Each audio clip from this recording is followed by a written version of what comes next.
This is for the people who always felt like they didn't fit into any of the groups.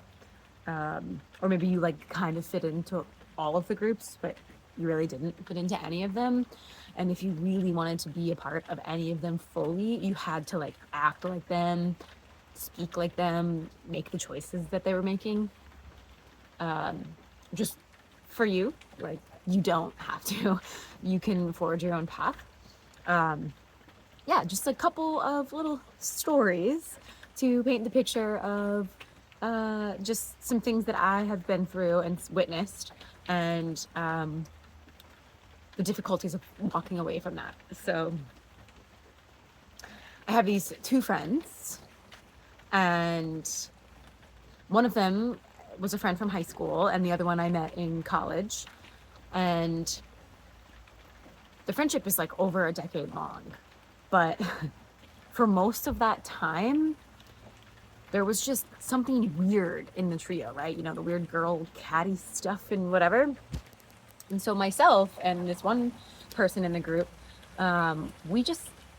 we both really bonded over the fact that neither of us felt like we fit in. And so we just became really close. And then, you know, we would talk a lot about just the ways that this other person had hurt us or tried to keep us small or projected her own insecurities onto us, trying to make herself look better amongst her own group of friends that we weren't really a part of. And this person would try to like control so much of what I was doing, right? Like she would always like be weird about me traveling and don't sleep with someone overseas and don't pet that cat when we're, you know, in a tropical island where there's stray cats. Like just Sarah, Sarah, why are you wearing you know, midriff shirts, like half shirts? Oh my god, Sarah, why do you do that? Why can't you just be like this? Like why do you have to be like that? Girl. Insecurities are insane. So, long story long, after almost 10 years of myself and the other girl just having all these conversations about the problems that we had with the third person, I decided I was done. I was no longer entertaining just talking about this with one another. I was going to go and bring it to the person that we had the problem with, because it was kind of insane that she had been putting so much of this on us for so many years.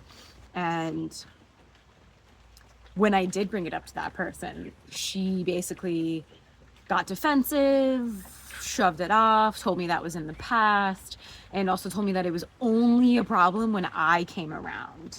To which I had to say, it's not only a problem when I'm around, I'm just the one who's showing the problem. I'm the one who refuses to shove the problem under the rug. I'm the one who is bringing the problem up so it can be dealt with and discussed and talked about and repaired and moved on from. And I was just met with like so much resistance of like, you're the problem. So this is for all the girlies out there who have experienced something like that. It's going to feel excruciating when you need to walk away from that dynamic. And what ended up happening was that I encouraged the two of them to have conversation with one another, because I personally was tired of hearing from the one person about all the problems she had about the other person, and she wasn't willing to talk to that person about them. So I went to them and was like, you guys need to have a conversation about this. I'm done. They never told me what they talked about. They never, you know, clued me in on their conversation, and that's fine. It's none of my business. But what they did do was like get even more catty and more of that weird girl energy towards me. And especially because a lot of the men in that group, I was sleeping with them. I slept with so many of them. And she really didn't like it. She was really judgmental about it, and she really wanted me to stop. And it wasn't any of her fucking business who I was sleeping with. And she wasn't harping on any of those men. It was just me, right? Because that's what women do. But the funniest thing is that those two are still friends. And I don't talk to either of them really. I kind of do, but it's like weird. And then the last time I did talk to one of them, she was like on her way to the other person's house, and she's like, oh, well, I gotta go. I'm at blah, blah, blah's house. And I'm like, thank you. Thank you for showing me that it was not me, that that I was doing the right thing by addressing this, and that you were throwing it back in my face by ignoring it. So Love to both of you. Hope you get past that conditioning and hope that you see that there was another way there, but that's okay. But second story, I found myself in this other group of girls. I was living with one of them and working with another one at her business. And there were all these other girls involved. And like myself and the girl whose business I was at, we were pretty close. We had developed a really like close one-on-one friendship. But they were all part of this like women's circle, and they really wanted me to come every week, and I went once and I knew instantly it wasn't the right thing for me, so I just declined coming again. But for months they were trying to get me to be a part of it. They're like, can you come, you should totally come, I think you'd like. And I'm like, no thank you, no thank you, no, that's not right. Girl, listen, you told me where your church is, you told me what time your church is, you told me what day of the week your church is, and if I want to come to your church, I will come to your church, but it's not the right church for me. It's not the right place for me. So what happened was the girl that I was closest with ended up taking me side of a group, you know, pushing me out. They were super judgmental. They were like spiritual girlies. So they were really judgmental about me smoking cigarettes and drinking alcohol and smoking weed and all that stuff. And just, you know, all the judgments, all the list of things that everyone in the spiritual realm is like, you can't do this, it lowers your vibration. Like, fuck that. What lowers your vibration is your relationship with all of these things, not the things themselves. So I created a better relationship with all of these things. I don't smoke cigarettes all day anymore, but I do still smoke cigarettes from time to time because I like to roll them up and chew them up because they're good. And I do drink some alcohol from time to time, and I do smoke a lot of weed.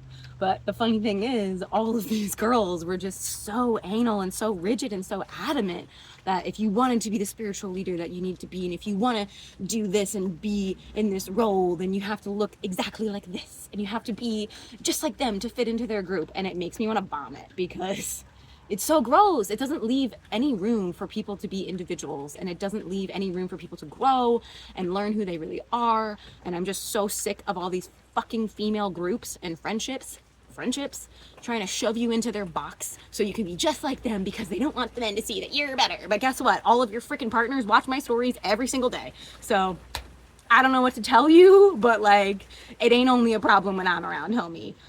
Maybe you should self-reflect. Now, my favorite part about all of this is that I have gone on to find other friends and people who feel much more in line with me, and they don't force me to be any sort of way to be in our little group.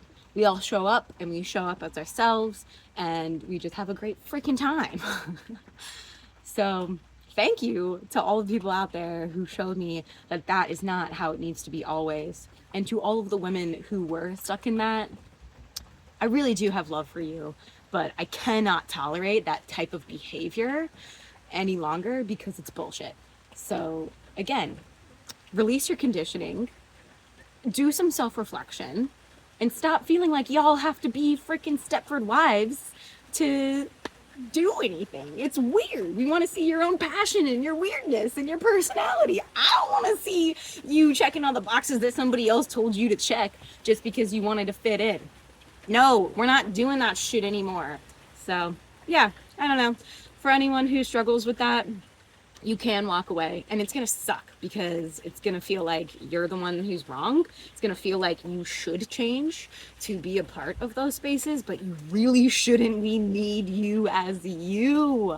I would not be here in the middle of this jungle in this amazing room with this amazing cat if I had put myself into their box, if I had followed all of their rules to be a part of their groups, and if I had acted like them, and you know. But for a long time it really did hurt. It really did take a toll on me to where I thought that like something was wrong with me. I thought that I was just like so weird and I couldn't fit in to these spaces.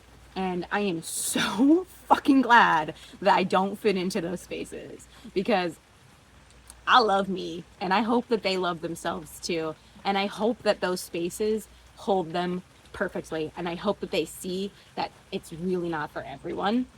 But it does suck when you have a close friendship with one person and they don't love themselves enough to remain friends with you because they would rather feed the group. They would rather people please the group and do what the group is doing. And this isn't just women. This happens to men too. This has also happened to me from men that I've been with. They choose the group over the authentic friendship, it is what it is. But if that's you, I love you, and I hope you know that we need you being your weird fucking passionate self. Get out there, do it.